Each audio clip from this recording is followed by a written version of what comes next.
माँ भारती को प्रणाम करता हूँ, आप सबके इस गुरु माता पिता को प्रणाम करता हूँ। बच्चों ढेर सारा लाड प्यार और सभी लोगों को सुबह की राम राम।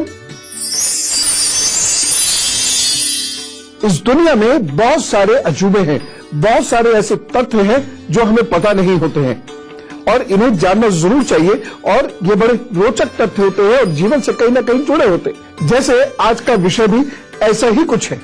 शहद क्यों खाना चाहिए, क्यों नहीं खाना चाहिए, कब शहद अमृत है, कब शहद विष बन जाता है, शहद का भाग्य पर क्या प्रभाव पड़ता है, बच्चे की हड्डियां कमजोर होती हैं तो उसको मजबूत कैसे किया जा सकता है, घंटी क्यों बजाते हैं, शंख क्यों बजाते हैं, कौन सा कपूर हमें इस्तेमाल करना चाहिए, कौन सा कपूर हमें बिल्कुल पूजा में इस्तेमाल नहीं करना चाहिए। ये सारे प्रश्न हैं जो हमारे आपके दिमाग में जरूर आते होंगे और आज हम इन्हीं पर बातचीत करने के लिए तैयार होकर बैठते हैं। वैसे एक बात बताऊं, जब आप रात में आप जब बैठे यूं करके तारे देखिएगा, तारे की रोशनी यानी तारे का प्रकाश आप तक किस गति से चलता है ये मैं बताऊंगा। और दूसरी चीज, जो सबसे नजदीक की गैलेक्सी है, कभी आपका वहां घूमने का मन हो तो आपको कितना समय लगेगा वहां जाने में। लेकिन सबसे पहले मेष, वृषभ और मिथुन राशि का हाल।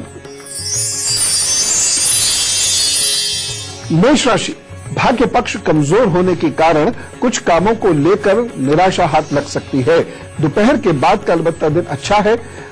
दफ्तर में सहकर्मियों का सहयोग आपको मिलेगा और रुके हुए कार्य आपके पूर्ण होते हुए दिखाई दे रहे हैं। बस एक सावधानी रखिएगा, निजी संबंधों को लेकर बहुत सावधान रहें। और उपाय क्या करना है, ओम अंगारकाय नमः का जप करें, फिर काम पर जुटे तो सब ठीक करेंगे। वृषभ राशि, स्वास्थ्य संबंधित परेशानियों का सामना करना पड़ सकता है। अनावश्यक विवाद भी आपको घेरे रहेंगे जिससे कार्यों में कुछ परेशानी उत्पन्न होंगी। सावधानी, स्वभाव में परिवर्तन लाने का प्रयास कीजिएगा क्योंकि अगर आज आप जिद करेंगे तो नुकसान होगा, उससे काम नहीं चलेगा। उपाय, आज अभी बैठिए, ओम जयंती मंगला काली भद्रकाली कपालिनी दुर्गा क्षमा शिवा दात्री स्वाहा स्वधा नमस्तुते। जितना आप इसका जप कर सकते हैं करिए, फिर अपने काम पर जुट जाइए, मैया सब ठीक करेंगी। मिथुन राशि, सजगता और गहरी समझ से कार्यों में गति आएगी। दोपहर के बाद जीवन साथी या बिजनेस पार्टनर जुटिए तो सब ठीक करेंगे। आप लोग अक्सर गाड़ी में चले होंगे। क्या स्पीड से गाड़ी चलती है 1 घंटे में? अगर बहुत बढ़िया हाईवे है तो 100 किलोमीटर, कुछ लोग 120 भी भगा देते हैं। थोड़ी सी देर, लगभग 200 किलोमीटर की यात्रा 2.5-3 घंटे तो लेती है भारत में। 3 घंटे तो कम से कम लेती है। लेकिन वो जो तारों की रोशनी हमारे तक पहुंचती है, पता है क्या स्पीड से चलती है वो? 3 लाख किलोमीटर पर सेकंड। जी हां, 1 सेकंड में 3 लाख किलोमीटर। दूसरी बात, आप यूं करके देखिएगा, अपने सिर के ऊपर कोई गैलेक्सी दिखाई दे तो जो सबसे करीब की गैलेक्सी, सबसे पास है जो आपको वहां जाने का मन हो, बाय द वे, ऐसे घूमने फिरने के लिए, खाना खा के टहलने का मन हो, गैलेक्सी पे जाके कितना समय लगेगा आपको वहां पहुंचने में? जो सबसे निकट हो, मान लीजिए आपको मन हो आइसक्रीम खाने का कि उस वाली गैलेक्सी पे जाके आइसक्रीम खाइए, कितना समय लगेगा? 20 साल। लेकिन पता नहीं विज्ञान जिस तरीके से उन्नति कर रहा, हो सकता है कि लस्सी पीने का मन हो तो हम कहें कि भाई उस वाली गैलेक्सी की लस्सी बहुत अच्छी होती है, वहां चलते हैं। पूजा में कुछ विशेष वस्तुएं प्रयुक्त की जाती है और उन्हें प्रयोग में लाने के कुछ बहुत विशेष कारण हैं। वह कारण यह है कि यह वस्तुएं अमृत तुल्य हैं। यह वस्तुएं हमारे शरीर और मन को बेहद मजबूत करती हैं, अच्छा करती हैं, दुरुस्त करती हैं। इसलिए इन्हें भगवान को अर्पित किया जाता है, क्योंकि भगवान जी को तो सब पता है कि कौन सी वस्तु बढ़िया है, कौन सी वस्तु बढ़िया नहीं है, तो वो बढ़िया से बढ़िया, बेस्ट आउट ऑफ बेस्ट लेते हैं और उन्हीं को यदि मानव अपने जीवन में प्रयोग में ले आए तो बहुत भला कर सकता है, अपना भी और खास तौर से अपने बच्चों का। मैं शहद से बातचीत शुरू करता हूं। शहद जितना पुराना होता है उतना लाभदायक होता है, क्योंकि शहद के अंदर आयरन बढ़ता चला जाता है। 3500 वर्ष पुराना शहद मिल चुका है और ये एकदम ठीक था। जो शुद्ध शहद होता है आसानी से खराब नहीं होता। बच्चों जरा ध्यान से सुनो, शहद और दूध ये अपने आप में एक संपूर्ण आहार है। 100 ग्राम शहद से 55 कैलोरी ऊर्जा मिल जाती है। आप 7 अंडे खाओगे तब मिलेगी इतनी। जी हाँ, या 190 ग्राम बटर खाओगे ना तब मिलेगी इतनी। 130 ग्राम सेब खाओगे ना तब इतनी कैलोरी मिलेगी, जो 1 चम्मच शहद को आप दूध में डालकर लेते हैं तो मिल जाती है। एक उपयोग में शहद का मुझे पता चला, बहुत पुरानी बात है, बहुत ही पुरानी बात है, और मैं शायद टीवी के आगे एक जगह पवाली काटा, वहां छोटा सा गांव है, बड़ा खूबसूरत था। तो वहां पर मैं चल रहा था तो बुग्याल थे, ऊंचे ऊंचे पहाड़ थे। मैं रपट गया और मेरे पैर में चोट लगी किसी पत्थर से टकराने की। हड्डी तो नहीं टूटी लेकिन बड़ा भीषण दर्द था। तो पता है हमारे साथ जो स्वामी जी चल रहे थे, पूजा का सामान उनके पास रहता ही था। उन्होंने तुरंत भगवान को, वो रोज थोड़ा सा शहद अर्पित करते थे अपने शिव को, शिव जी साथ लेके चलते थे। उन्होंने वही शहद 4-5 बूंदे मेरे दर्द वाले हिस्से पे लगाई और खूब अच्छी तरह से सहलाते रहे, कोई मंत्र भी पढ़ते रहे। सब दर्द कम हो गया और 2-3 दिन में बिल्कुल जाता रहा, क्योंकि वहां डॉक्टर नहीं आसानी से, मैं आपको बात बता रहा हूं 85-86 के करीब की, तो आसानी से डॉक्टर नहीं मिला। तो पवाली का था, घुट्टू होते हुए हमें त्रिगुनारायण जाना था, जंगल जाना था। तो शहद चोट पर लगाने के लिए अद्भुत दवा है, प्योर होना चाहिए। और अगर ईश्वर ना करे कहीं जल वल जाए और डॉक्टर के पास जाने में भी वक्त है, तो जरा सा शहद लगा लेना चाहिए घाव पर, बड़ा फायदा करता है। वहां पर एकदम गर्मी को कम करेगा, जलन को कम करेगा, खत्म तो नहीं होगी, कम करेगा, और आप फटाफट डॉक्टर साहब के पास भागेंगे और आपको परेशानी कम होगी। और दूसरी बात क्या है कि जले पर यदि शहद का लेप करेंगे तो आसानी से निशान नहीं पड़ता। एक और खास बात बताता हूं, जरा बहुत ध्यान से सुनिए। खाली पेट होना चाहिए और सुबह हो तो बहुत बढ़िया। नींबू और शहद का सेवन गुनगुने पानी से करने पर जो एक्सेसिव फैट होता है वो डिसॉल्व होने लगता है, करना लंबे समय तक पड़ता है, और साथ ही साथ शरीर में शक्ति बढ़ती चली जाती है। एक चीज मम्मी पापा आप लोग सुने, बच्चों के मसूड़ों पर शहद लगाने से दांत आसानी से आ जाते हैं और गर्भवती स्त्री को शहद खाने से उत्तम संतान उत्पन्न होती है। लेकिन एक चीज मैं बताऊं आपको, शहद जहर भी बन सकता है, इसलिए शहद को पकाना नहीं चाहिए कभी भी, शहद को गर्म नहीं करना चाहिए कभी भी, शहद को मांस या शराब के साथ खाना नहीं चाहिए कभी भी, शहद को चाय और कॉफी में भी नहीं लेना चाहिए, शहद को चीनी में मिलाने से ऐसा समझ लीजिए जहर जैसा हो जाता है। शहद को घी, तेल या मक्खन के साथ मिलाकर सेवन करना जहर समान है। और शहद बहुत ज्यादा भी नहीं खाया जाता है, बस 1 बड़ा चम्मच मैक्सिमम शहद ही एक दिन में लेना चाहिए। इससे अधिक यदि आप शहद लेते हैं तो वह नुकसान कर सकता है। शहद के और क्या प्रयोग है? बच्चों की हड्डी को मजबूत करने के लिए और क्या प्रयोग हमें करना चाहिए ये बताता हूं। बस कर्क, सिंह और कन्या राशि का हाल बता दूंगा आपको। कर्क राशि बड़ी दरिया दिली दिखाएंगे आज, खुद को बड़ा ऊर्जावान उत्साही महसूस करेंगे, दिमाग सकारात्मक भावनाओं से ओतप्रोत रहेगा। बस एक सावधानी रखिएगा, जोश में होश न खोएं और प्रेम संबंधों या पार्टनरशिप के संबंधों में बहुत सावधानी रखें। उपाय क्या करना है? दिन को बेहतर बनाने के लिए सरसों के तेल का और काले कपड़े का दान जरूर कर दीजिए। काम पर जुटिए, प्रभु सब ठीक करेंगे। सिंह राशि, विद्यार्थी वर्ग सावधानी से कार्य करें। आज आप लोग कहीं हस्ताक्षर कर रहे हैं या कहीं कुछ लिखकर किसी को दे रहे हैं तो बहुत संभल कर लिखिएगा, लेकिन नौकरी पेशा व्यक्तियों के लिए कुल मिलाकर समय ठीक है। दोपहर के बाद विद्यार्थियों के लिए भी दिन अच्छा हो जाएगा। सावधानी क्या रखनी है, भावनाओं को जरा कंट्रोल में रखें, नहीं तो कुछ गड़बड़ करेंगे। उपाय क्या करना है, सूर्य के 12 नाम पढ़िए, लिखाए हुए हैं, और मस्त हो जाइए, वो सब ठीक करेंगे।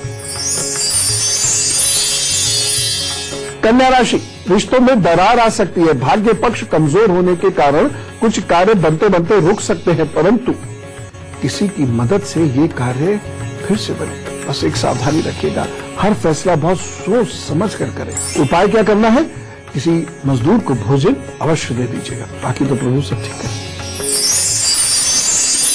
तो पूजा में जो वस्तुएं अर्पित की जाती हैं उनके मल्टीपल यूज हैं, शरीर के लिए भी, मन के लिए भी और भाग्य के लिए भी। अब जैसे यदि पति पत्नी में तकरार रहती है या संतान होने में कष्ट हो रहा हो तो शहद का सेवन करना चाहिए, उससे बृहस्पति मजबूत होता है और ग्रस्त जीवन में शांति भी आती है। लेकिन एक चीज मैं यहाँ प्रिकॉशन के तहत बताना जरूरी समझता हूं कि यदि आपको शुगर की प्रॉब्लम है तो डॉक्टर साहब से पूछे बिना शहद मत खाइएगा, ठीक। खैर, शहद बृहस्पति को मजबूत करता है और आपको पता है शहद के दान से मंगल और बृहस्पति शांत होते हैं, बेहतर होते हैं। अब बार बार बृहस्पति की बात क्यों कर रहा हूं, इसलिए कर रहा हूं क्योंकि अगर एक बृहस्पति कुंडली के अंदर बढ़िया स्थिति में आ जाए तो पूरी कुंडली को बैलेंस कर देता है। सारे ग्रहों को मिलाकर बृहस्पति से छोटे होते हैं। इतना बड़ा ग्रह है बृहस्पति, सारे ग्रह मिला दीजिए। हाँ, इसीलिए तो कह रहा हूं, बृहस्पति जिसका बढ़िया हो जाता है तो वो बाकी चीजों को मैनेज कर लेता है। त्रिकोण का और कोण का केंद्र का बृहस्पति यदि किसी का अच्छी स्थिति में है तो बहुत बढ़िया हो जाता है उसके जीवन में। खैर, अगली बात नोट कीजिए, शहद और सिंदूर का दान या पूजा में रखना, शहद और सिंदूर मिलाकर, ये राहु और मंगल के गंभीर दोषों को दूर कर देता है, जिंदगी को बेहतर बनाता है। शिव जी का शहद से अभिषेक करने से रोगों से मुक्ति होती है और शत्रु बाधा शांत होती है। इसीलिए शहद का सेवन भगवान को बड़ा प्रिय है।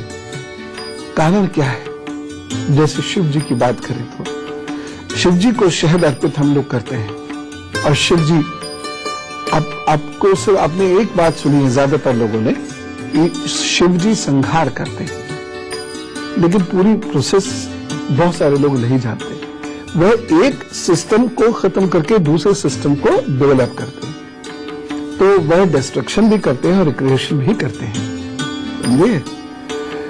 अब शिव जी शहद से बहुत प्रसन्न होते हैं क्योंकि शहद भी जीवन देता है, शहद भी शिव जी का कार्य करता है, बॉडी को मजबूत करता है, बॉडी सेल्स को बेहतर करता है। इसलिए शहद का सेवन करना चाहिए। बच्चों, आप जरूर करो, दिमाग दुरुस्त कर देगा शहद आपका। अब टीचर्स और मम्मी पापा तो दिमाग ठीक कर नहीं पाते, शहद कर देगा। गेहूं की बात करता हूं, मैं बात कर रहा था, मैंने आपसे कहा भी था, बच्चों की हड्डियों के लिए एक बहुत सुंदर उपाय है। वो क्या है, गेहूं। थोड़े से गेहूं को तवे पर भून लीजिए, फिर जब हल्का लाल सा हो जाए तो पीस लीजिए और इसमें शहद मिलाकर कुछ दिनों तक चाट लीजिए। बहुत कमजोर हड्डियां भी ठीक होने लगती हैं और जिन लोगों की हड्डी टूटी हुई है, प्लास्टर चढ़ा हुआ है, वो लोग तो ये जरूर करें, उससे हड्डी बहुत जल्दी जुड़ती है।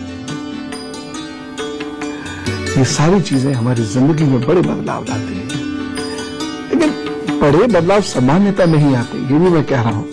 मैं अक्सर आपसे कहता हूं ये उपाय कर लीजिए, भाग्य में इतना परिवर्तन होगा, लेकिन दरअसल हम लोग कहाँ करते हैं उपाय, तो हमारे जीवन में बड़े बदलाव नहीं आते क्योंकि हम परिवर्तित हुए बिना परिवर्तन की चाह रखते हैं। इसलिए मैं हमेशा एक नारा लगाता हूं और मैंने अपनी जिंदगी में उतारा, आप भी उतार लीजिए, परिवर्तित हो, परिवर्तन करो। जब हम परिवर्तित होना शुरू होते हैं तब अपनी जिंदगी में परिवर्तन कर पाते हैं। पूजा हमारी जिंदगी में बड़ा परिवर्तन कर सकती है, क्योंकि ये हमारे जीवन का एक आवश्यक हिस्सा है। पूजा के तरीके बदल सकते हैं अलग अलग संप्रदायों में, अलग अलग विचारधाराओं में, अलग अलग धर्मों में, लेकिन पूजा करना आवश्यक है। चाहे कोई किसी भी धर्म संप्रदाय को मानता हो, उसे अपने धर्म संप्रदाय की पूजा जरूर करनी चाहिए। आप जिस गुरु के संरक्षण में हो, उस गुरु की बताई हुई पूजा जरूर करनी चाहिए। बड़ा अद्भुत लाभ होता है इससे। इसके बिना दिन का प्रारंभ और अंत होता ही नहीं है। हर मुसीबत हम सबसे पहले पूजा घर में जाकर ही दूर करने की बात करते हैं। हमें वहां से हर किस्म का सौभाग्य मिलता है, मन को शक्ति मिलती है। पूजा के बारे में इसीलिए हमें बहुत डिटेल से पता होना चाहिए। खैर, मैंने एक दो बार षोडशोपचार पूजा के बारे में बताया भी आपको, फिर कभी भी बताऊंगा। लेकिन घर में पूजा स्थान को लेकर बड़ी सारी भ्रांतियां हैं। दो तीन चीजें हैं, ध्यान रख लीजिए और उनका प्रयोग किया कीजिए। ठीक जैसे पूजा करते समय पूर्व से उत्तर की ओर कहीं आपका मुंह हो, जैसे घर में सुविधा हो उस हिसाब से। दूसरी चीज, पूजा की वस्तुएं बहुत इंपॉर्टेंट है, जैसे शंख, घंटी, मोरपंख, दीपक, यही पूजा में अवश्य होनी चाहिए और प्रतिदिन प्रज्वलित होने चाहिए। आरती कैसे हमें करनी चाहिए, ये हमें जरूर पता हो। चलिए अब बातचीत भी करते चलते हैं, और यदि आपका कोई प्रश्न हो तो जरूर लिख भेजिएगा goodluckguru@itvnetwork.com पर अपना फोन नंबर जरूर लिख भेजिएगा, और वो फोन नंबर जो आप उठा लेते हो। पता है मैं कितना कॉल करते हैं, फिर भी उठाते ही नहीं आप। अरुण परमार जी से बात करते हैं, शाहजहांपुर से हमारे साथ है। राम राम। राम राम गुरु जी, राम राम जी। जी। हमारी जन्म तारीख है 17 सितंबर 1991। कितने लोगों की है ये जन्म तारीख? ये एक मेरी है अकेले गुरु जी। अच्छा, 17। अच्छा, टाइम 5:10 सुबह। और जन्म स्थान? शाहजहांपुर। जी, बताइए भैया। जी गुरु जी, मैं ये जानना चाहता था कि मेरे भविष्य में सरकारी नौकरी है कि नहीं है। हो कितने लोग सरकारी नौकरी, अच्छा क्यों करना चाहते हैं सरकारी नौकरी? जी गुरु जी, ताकि घर वालों को सुखी रख सके, पैसे तो जरूरी है। वो तो प्राइवेट में भी मिल जाएंगे। जी वो तो ठीक है गुरु जी, तो फिर सरकारी क्यों? जी गुरु जी, घर वालों की भी इच्छा यही है। ये क्या बात? देखिए, सरकारी नौकरी का सीधा तो कोई योग बनता नहीं आपकी कुंडली में। अच्छा। यात्राओं से, बैंक से या टीचिंग से धनार्जन के आपके योग बनते हैं। जी गुरु जी। ठीक, और ये योग अच्छे हैं, ऐसा नहीं है। आप उन्नति करेंगे, बस हमेशा याद रखिएगा, कभी अपने बारे में बड़ी बड़ी बात मत कीजिएगा, कभी घमंड नहीं कीजिएगा और क्रोध नहीं कीजिएगा। अगर तीन चीजों पे काबू कर लिया तो उन्नति आपकी श्योर है और बहुत है। अगर सरकारी नौकरी की कोशिश करते हैं तो एक कार्य करिए, आप सुबह ओम घड़ी सूर्याय नमः का जप करना शुरू कीजिए, सूर्य के सामने बैठकर, उगते हुए सूर्य के सामने बैठकर, और ये हमेशा कीजिएगा। और दूसरी चीज ये है, एक स्फटिक की माला शुक्रवार को अपने गले में धारण कर लीजिए। ये दो उपाय करने हैं और देखिएगा, फिर एग्जाम देना शुरू करेंगे तो 2018 में आपको गवर्नमेंट जॉब हो सकती है, पक्का नहीं कह रहा, लेकिन जिंदगी बेहतर है, इसलिए चिंता ना करें। सागर जी से बात करते हैं, दिल्ली से हमारे साथ है। राम राम। राम राम गुरु जी। जी गुरु जी, बहुत लकी समझ रहा हूँ मैं, आज आपसे मेरी बात हो पा रही है। और मैं बस ये बताना चाहता हूँ कि मैं और मेरी फैमिली आपको बहुत ज्यादा मानते हैं। रोज आपका काफी लंबे समय से आपका शो देख रहे हैं और जितना हो सकता है उतना अप्लाई भी करते हैं। थैंक यू सो मच, तो आपको बहुत शक्ति दे। गुरु जी, मैं आपको डिटेल बता देता हूँ। हाँ, मेरा डेट ऑफ बर्थ है 25 मई 1988। जी और टाइम है 8:43 AM मॉर्निंग का, दिल्ली। जी हाँ बताइए। गुरुजी मेरी सिर्फ दो, वैसे परेशानी तो काफी है, लेकिन मैं आपसे ज्यादा टाइम नहीं हूँ तो इसलिए मैं आपसे 2 चीजें पूछना चाहता हूँ। गुरुजी मैंने अभी 6 महीने पहले ही जो है मेरी शादी हुई है, मैंने अपनी वाइफ के साथ जो है अभी बैंगलोर शिफ्ट हुआ हूँ एक नई अपॉर्चुनिटी के लिए जॉब में, क्योंकि काफी टाइम से मैं प्राइवेट जॉब में हूँ, लेकिन कोई अपॉर्चुनिटी और कोई भी कोई करियर में कोई इंक्रीमेंट नहीं हो रहा है। तो इस चक्कर में जो है मैंने अभी सिटी चेंज करी है, बट यहाँ आने के बाद भी जो है 6 महीने हो चुके हैं, यहाँ भी कोई अपॉर्चुनिटी मिल रही है। तो अब मेरे को अपनी फैमिली के पास वापस जाना पड़ेगा, क्योंकि मेरी फैमिली भी मेरे को चाहती है अपने पास बुलाना, क्योंकि मेरी फैमिली पे मेरी डिपेंडेंसी बहुत ज्यादा है। और दूसरी परेशानी गुरुजी है कि मेरी फैमिली में हमेशा, मतलब आज से नहीं बहुत सालों से कलेश, रोज की लड़ाइयाँ आपस में बहुत रहता है, और इसका हमें कोई कारण नहीं पता कि क्यों होता है। देखिए, एक तो आपके परिवार में पितृदोष है, ठीक है ना, तो वो पितृदोष के तो अनेक बार मैंने उपाय बताई हैं, तो वही पितृदोष के उपाय आप करना शुरू कर दीजिए। दूसरा उपाय आप करिएगा, 43 दिन तक रोजाना एक लकड़ी का कोयला बना लीजिएगा, जो गिरी हुई छोटी छोटी टहनियां होती है ना, उसको जला के उसका कोयला बनाकर किसी नाली में प्रवाहित कर दिया करिएगा सूर्यास्त के बाद। 45 दिनों तक लगातार करना है। लेकिन ये दूसरी चीज आपने कार्य ये करना है कि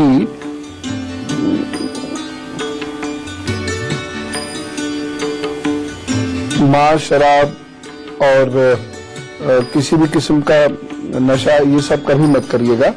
और एक काम ये करना है कि बांसुरी होती है ना, बांसुरी, जी गुरुजी, बांसुरी में गुड़ भरकर, छोटी सी बांसुरी लीजिएगा बच्चों वाली जो होती है खेलने के लिए, तो उसमें गुड़ भरकर और किसी निर्जन स्थान में जाकर दबा दें और प्रभु से प्रार्थना करें कि आपके सोर्स ऑफ फंडिंग बहुत जल्दी से बन जाए। तो इन उपायों से फायदा हो जाएगा, आप चिंता मत कीजिए। लेकिन अच्छा वक्त आपको देखने को मिलेगा 2019 से, लेकिन वो बहुत अच्छा होगा। तो होप्स रखिए, बहुत कुछ अभी जिंदगी में है। शुगर कम खाई, क्योंकि शुगर के होने के योग है, आपके जीन्स में कहीं से चली आ रही है शुगर। तो ये उपाय कर लीजिए, प्रभु कृपा जरूर प्राप्त होगी। दुर्गा जी की उपासना क्या कीजिए आप इष्ट। ब्रेक पर चलते हैं अभी, बस थोड़ी सी देर में लौटाएंगे और उसके बाद ये बात करेंगे कि घर में कहीं भी कुछ पका हो, जला हो, बच्चे के बैग में कुछ भी रखा, मम्मी को कैसे पता चल जाता है। और दूसरी बात, हम कहीं गलत कपूर तो पूजा में नहीं प्रज्वलित कर रहे। एक छोटे से ब्रेक से लौट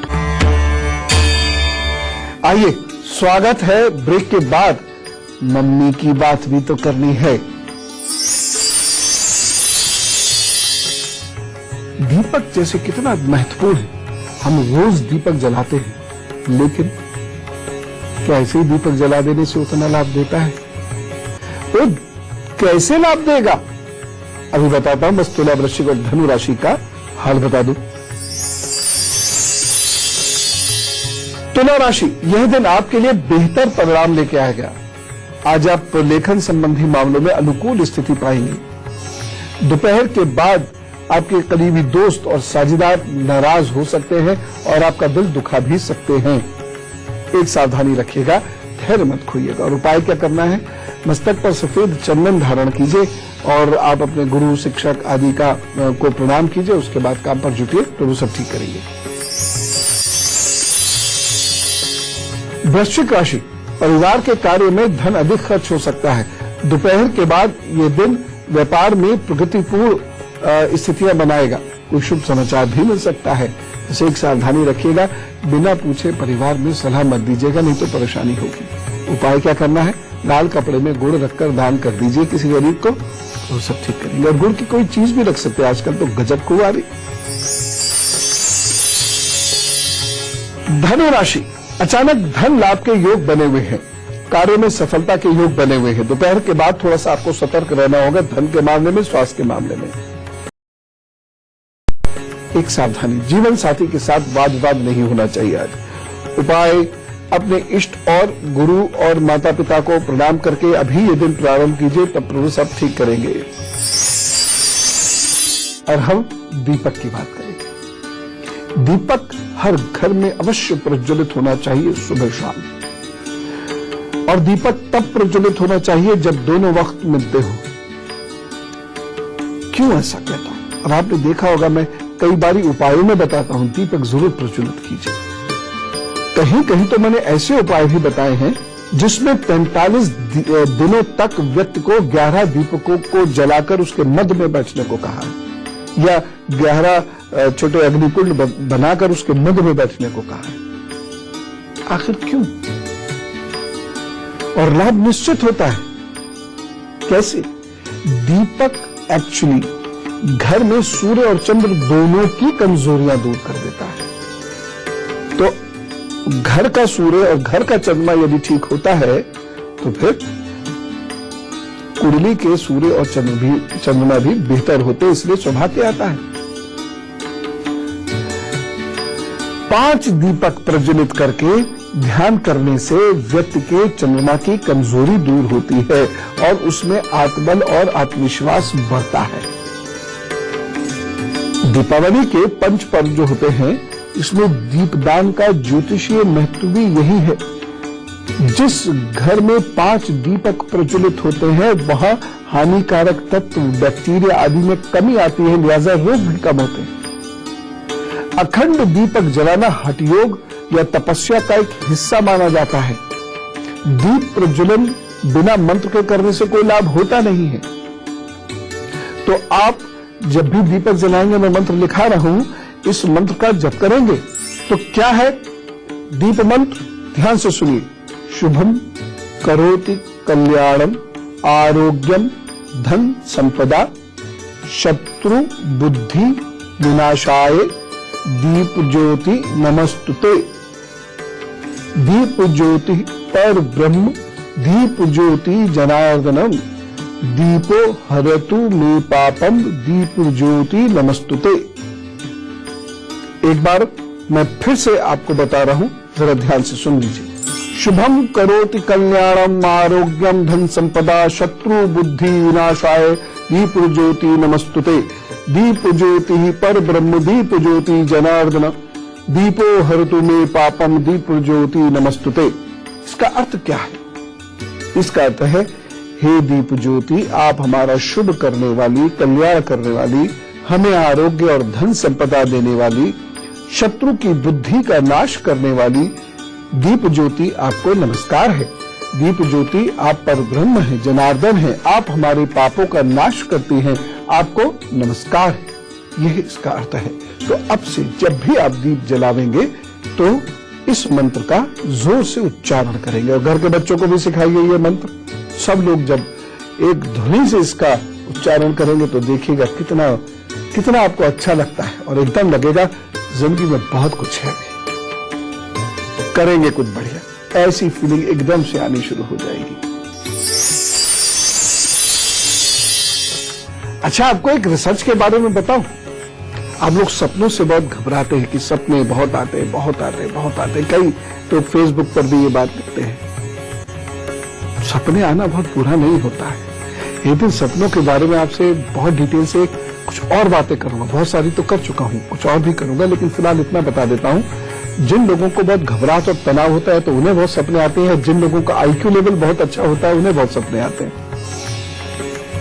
फिलहाल आपको मकर, कुंभ और मीन राशि का हल बता देता हूं। मकर राशि, कार्य स्थल में विरोध का सामना करना पड़ सकता है। दोपहर के बाद मनोकामनाएं पूरी होंगी तथा खान पान और रहन सहन का स्तर भी आपका बेहतर होगा। एक सावधानी रखिएगा, अपने सीनियर से, बॉसेस से, अपने ऑफिसर से आज वाद विवाद नहीं करिएगा, उसे रोकने की कोशिश कीजिएगा। उपाय क्या करना है? नारियल जिसमें पानी होता है, जटा होती है, वह मंदिर में भेंट करें, फिर अपने काम पर जुटे तो सब ठीक करेंगे। और यदि आप मंदिर अभी नहीं जा सकते तो घर के मंदिर में रख दीजिए तो सब ठीक करेंगे। कुंभ राशि, पारिवारिक सुख मिलेगा, शांति मिलेगी, आर्थिक समस्याओं का समाधान भी होगा। दोपहर के बाद कोई महत्वपूर्ण अवसर छूट सकता है, तनाव और दबाव बना रहेगा, बस एक सावधानी बरतिएगा, शत्रुओं से आज अलर्ट रहना होगा आपको, नहीं तो वो नुकसान कर सकते हैं। उपाय क्या करना है? किसी जरूरतमंद को चावलों का दान कर दीजिए, फिर जुटिए अपने काम पर, वो सब ठीक करेंगे।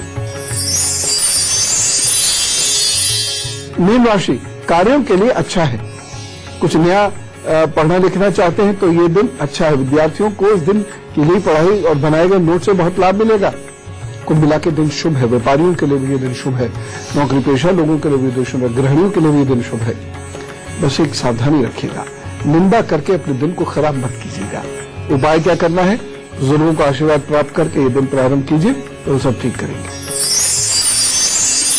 अच्छा बच्चों, आपको एक बात बताना चाहता हूं।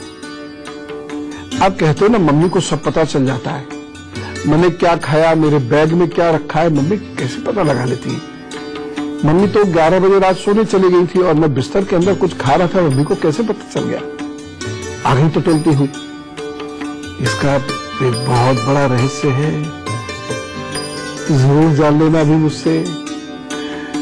लेकिन फिलहाल पूजा की एक और महत्वपूर्ण चीज घंटी की बात करते हैं। अपने घर में घंटी जरूर बजाया कीजिए, इससे नकारात्मक प्रभाव समाप्त हो जाते हैं और इससे मंगल कार्यों में वृद्धि होती है। घंटी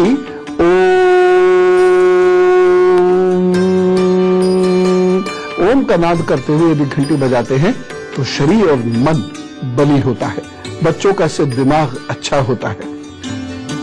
खासतौर से कांसे और पीतल की घंटी या घंटा बजाने से रोग दूर होते हैं, वायु और एटमॉस्फेयर जो होता है उस स्थान का वह शुद्ध होता है। और ये तो घंटे के पानी से प्रसव पीड़ा शांत होती है, ये प्रयोग किए गए रूस और स्विट्जरलैंड में। घंटे की आवाज से मानसिक शांति मिलती है। इस ध्वनि को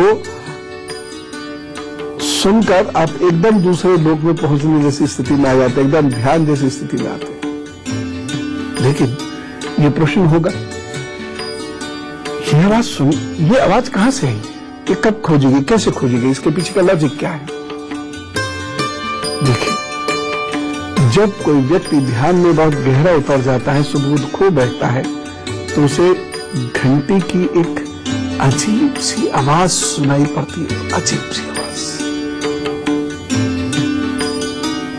इसलिए साधकों ने ऐसी ही आवाज को बाहर उत्पन्न किया, जो हम घंटी या घंटे के रूप में सुनते हैं। ये हमें उतनी चैतन्यता तो नहीं दे सकती जितनी हमारी आंतरिक ध्वनि होती है, नाद ध्वनि होती है, लेकिन ये हमारे मस्तिष्क को अलर्ट और शांत दोनों करती है, बुरे विचारों को समाप्त करती है। आप जाके बैठिए किसी ऐसी जगह में जहां घंटे बजते हो और देखिए इसका प्रभाव। पूजा में इसीलिए घंटी और घंटा जो भी आप के घर में लग सकता है तो जरूर रखिए और उसे बजाया कीजिए और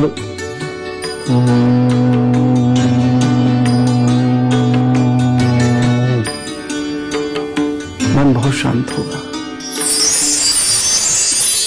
ऐसी शंख है। शंख क्यों होना चाहिए पूजा में? शंख बेहद आवश्यक है। शंख को विजय, समृद्धि, सुख, यश, कीर्ति और लक्ष्मी का प्रतीक माना गया है। और शंख कोई आज का नहीं, सृष्टि की उत्पत्ति के साथ शंख की उत्पत्ति है, यानी समुद्र मंथन। समुद्र मंथन से इसका प्रादुर्भाव हुआ है। 14 रत्नों में शंख एक रत्न है। समस्त देवी देवता इसे धारण करते हैं। ये 3 प्रकार का होता है, दक्षिणावर्ती शंख, मध्यावर्ती शंख और वामावर्ती शंख। जो शंख दाहिने हाथ से पकड़ा जाता है वह दक्षिणावर्ती शंख होता है। जिस शंख का मुंह बीच से खुलता है वह मध्यावर्ती शंख होता है, तथा जो शंख बाएं हाथ से पकड़ा जाता है वह वामावर्ती शंख कहलाता है। मध्यवर्ती और दक्षिणावर्ती शंख बहुत चमत्कारिक प्रभाव छोड़ते हैं। इसके अलावा लक्ष्मी शंख होता है, गोमुखी शंख होता है, कामधेनु शंख होता है, विष्णु शंख होता है, देव शंख, चक्र शंख, पौंड्र शंख, घोष शंख, गरुड़ शंख, मणि पुष्पक शंख, राक्षस शंख, शनि शंख, राहु शंख, केतु शंख, शेषनाग शंख, कच्छप शंख, इतने प्रकार के शंख होते हैं। प्रत्येक घर में शंख में गाय का दूध भरकर छिड़काव करना चाहिए, इससे वास्तु दोष दूर होते हैं। मैं सही बता रहा हूं, मैं बिना तोड़फोड़ वाले वास्तु दोष दूर करने में ज्यादा फेवर करता हूं। एक दिन में भले इसका रिजल्ट नहीं आए, लेकिन ये आदत बन गई घर वालों की, तो उसके रिजल्ट आएंगे। शंख स्थापित करने से वास्तु दोष दूर होता है। शंख का तिलक रोजाना पूजा में करना चाहिए, इतना महत्वपूर्ण उपहार है हमें प्रभु का। और बताऊं, गर्भवती नारी को शंख जल का सेवन कराने से संतान की इंद्रियां बड़ी अच्छी मजबूत होती है, उसमें धैर्य होता है, वाणी दोष नहीं रहता। रोजाना पूजा में शंख बजाना अनिवार्य है। शंख बजाने से सांस और फेफड़ों के रोग नहीं होते। शंख में कैल्शियम होता है, फास्फोरस होता है, गंधक होती है, जिससे उसे जल में डुबोने से ये सारे गुण जल में आ जाते हैं। फिर उस जल को आप पीजिए, लाभ होगा। इसलिए शंख में पानी डालकर छिड़का जाता है लोगों के ऊपर और पिलाया भी जाता है। जेसी बोस का नाम तो सभी ने सुना ही होगा। इसकी ध्वनि, वो कहते हैं, इसकी ध्वनि जहां तक जाती है वहां तक बीमारियों के कीटाणु नष्ट हो जाते हैं। जेसी बोस कितने बड़े साइंटिस्ट हैं, वो कहते हैं इससे पर्यावरण शुद्ध हो जाता है। भाई सीधी सी बात है, इसमें गंधक है, फास्फोरस है इसमें, हाँ, और ये दोनों ही चीजें, और कैल्शियम भी है। ये ऐसे ऐसे पदार्थ इसमें है, तो क्या कहने। यम वैवर्त पुराण में शंख में जल भरकर रखने से और उस जल से पूजन सामग्री धोने से और घर में छिड़कने से वातावरण शुद्ध होता है। और सुनिए, 1928 में बर्लिन यूनिवर्सिटी ने शंख ध्वनि का अनुसंधान किया था, रिसर्च की थी, और ये प्रूफ किया कि इसकी ध्वनि कीटाणुओं को नष्ट करने की उत्तम औषधि है। शंख को अथर्ववेद विश्व भेषज अर्थात अनेक प्रकार के रोगों को दूर करने वाला मानता है। रोगों को दुर्बल करने वाला बताया गया है शंख का प्रयोग। कृमि राक्षस का वध करता है। ये कौन सा कृमि राक्षस की बात कर रहा हूं मैं? पेट के कीड़े। इसी प्रकार से पहले लिखा जाता था, फिर उसको हमने कहानियां गढ़ दिया, कहानी गढ़ दी, मजा आने लगा एक अजीब सी फैंटेसी में, और यही से कसर जो फिल्म और टेलीविजन की सीरियल्स ने पूरी कर दी। लेकिन ये वस्तुतः दूसरी भाषा में कही गई आज की चीज ही है, यानी पेट के कीड़े। और सुनिए, आयु बढ़ाने वाली औषधि माना गया है शंख को। आयुर्वेद के अनुसार शंख को बारीक पीस कर शंख भस्म बनाई जाती है, जिससे अनेक रोगों से मुक्ति मिलती है। श्रीमद् भगवत पुराण के अनुसार संदीपन ऋषि आश्रम में श्री कृष्ण ने शिक्षा पूर्ण होने पर उनसे गुरु दक्षिणा लेने का आग्रह किया। तब ऋषि ने उनसे कहा कि समुद्र में डूबे मेरे पुत्र को ले आओ। कृष्ण ने समुद्र तट पर शंखासुर को मार गिराया और उसका खोल यानी शंख वह शेष रह गया, और यही पहला शंख था पूरी दुनिया का। 5 जन्मे शंख सुना है ना, श्री कृष्ण का शंख 5 जन्मे, यही वो शंख था। शंख से शिवलिंग, कृष्ण या लक्ष्मी विग्रह पर जल या पंचामृत का अभिषेक करने से देवता प्रसन्न होते हैं। शंख की ध्वनि से भक्तों को पूजा अर्चना के समय की सूचना दी जाती थी। ऐसी अद्भुत चीज है ये शंख, तो रखिए इसे अपने पास। फिलहाल हैप्पी बर्थडे करें, हम में से कुछ लोगों का जन्मदिन है, तो जरा जोरदार तरीके से कहिए wish you very happy birthday. जिन लोगों का जन्मदिन है आज, उन लोगों को बहुत सारी शुभकामनाएं, क्योंकि आगे आने वाला समय अच्छा है। 2016 के रुके हुए कार्य 2017 में पूर्ण होंगे। विवाह संबंधी परेशानियां जरूर आएंगी, लेकिन फिर भी कार्य पूर्ण होगा। नए घर के योग भी बनते हैं, नए वाहन के योग भी बनते हैं, और जिन लोगों को विदेश जाने की आवश्यकता है या रुचि है, उनके लिए विदेश जाने के रास्ते भी खुलते हैं। तो कुल मिलाके अच्छा वक्त है आपके लिए, खूब अच्छे से एंजॉय कीजिए और खूब मेहनत करके तरक्की प्राप्त कीजिए। कुछ परेशानियां हैं स्वास्थ्य को लेकर, घर के बुजुर्ग और बच्चों के स्वास्थ्य को लेकर, आपके रक्त विकार या हृदय विकार को लेकर, या देना है कि पापा को समझ में नहीं आता कि बच्चे ने क्या खाया लेकिन मम्मी पकड़ लेती है। क्या ऐसा खास है भाई? अभी बताता हूं, लेकिन रुद्राक्ष के विषय में जरूर आपसे कहना चाहूंगा, पूजा में रुद्राक्ष जरूर रखिएगा, चाहे माला के रूप में या खुला रखें। और कुछ खास किस्म के मुख वाले रुद्राक्ष यदि हो तो बड़ा अच्छा होता है। जैसे एक मुखी रुद्राक्ष, ये तो शिवरूपी माना जाता है। ये घर में सुख संपत्ति लेके आता है। इसे भोग और मोक्ष रूपी रुद्राक्ष भी कहते हैं। इस रुद्राक्ष को अक्षय तिथि पर अभिमंत्रित करके पूजा में रखने से घर में सुख संपत्ति आती है, घर में शांति भी आती है। 8 मुखी रुद्राक्ष, अष्टमूर्ति भैरव कहा जाता है इसको। ये घर में अल्पायु दोष और अकाल मृत्यु दोषों को दूर करता है। घर में लोग यदि बुरे स्वास्थ्य वाले हैं तो ये उन्हें बेहतर करता है। 10 मुखी रुद्राक्ष कहीं से मिल जाए तो इसे विष्णु रूप माना जाता है। यह कामनाओं की पूर्ति में अद्भुत रूप से मदद करता है, बच्चों को तरक्की में मदद करता है। पूजा में 14 मुखी रुद्राक्ष भी रखना बड़ा शुभ होता है। इसे परम शिव की उपाधि माना जाता है। ये सब प्रकार के पापों का नाश करते हुए मोक्ष को प्राप्त करा देता है। फिर वही बात, पापा को सूंघ नहीं आती, मम्मी कैसे पकड़ लेती है? सूंघने की बात पर ध्यान आया, कपूर बहुत महत्वपूर्ण है पूजा के लिए। और कौन सा कपूर? पूजा में भीमसेनी कपूर जरूर रखना चाहिए। सुन लीजिए ध्यान से, भीमसेनी कपूर, शुद्ध देसी कपूर। ये सफेद और ऐसे करके लाइट में देखने में आधा पारदर्शक होता है, मतलब बिल्कुल ट्रांसपेरेंट तो नहीं होता, आधा ट्रांसपेरेंट होता है, टुकड़ों के रूप में होता है। और इसकी खासियत यह है कि यह पानी में डालने पर नीचे बैठ जाता है। यही चिकित्सा में प्रयोग में आता है। बड़ा गुणवान माना गया है ये। इसको सूंघने से दिमाग बेहतर होता है। इससे दीप या गुग्गल प्रज्वलित होते हुए घर भर में अद्भुत मानसिक शांति लोगों को मिलने लगती है, लोगों के गुस्से कम होते हैं। भगवान गौधरद गुग्गल और कपूर की आरती करने से बहुत प्रसन्न होते हैं। और वैज्ञानिक शोधों से भी ये पता चला है कि इसकी सुगंध से जीवाणु, विषाणु आदि बीमारी फैलाने वाले जीव नष्ट हो जाते हैं, जिससे घर का वातावरण शुद्ध होने लगता है। इसलिए घर में यही प्रज्वलित कीजिएगा। अच्छा, चलने का समय हो गया। अच्छा, बता रहा हूं मम्मी वाली बात।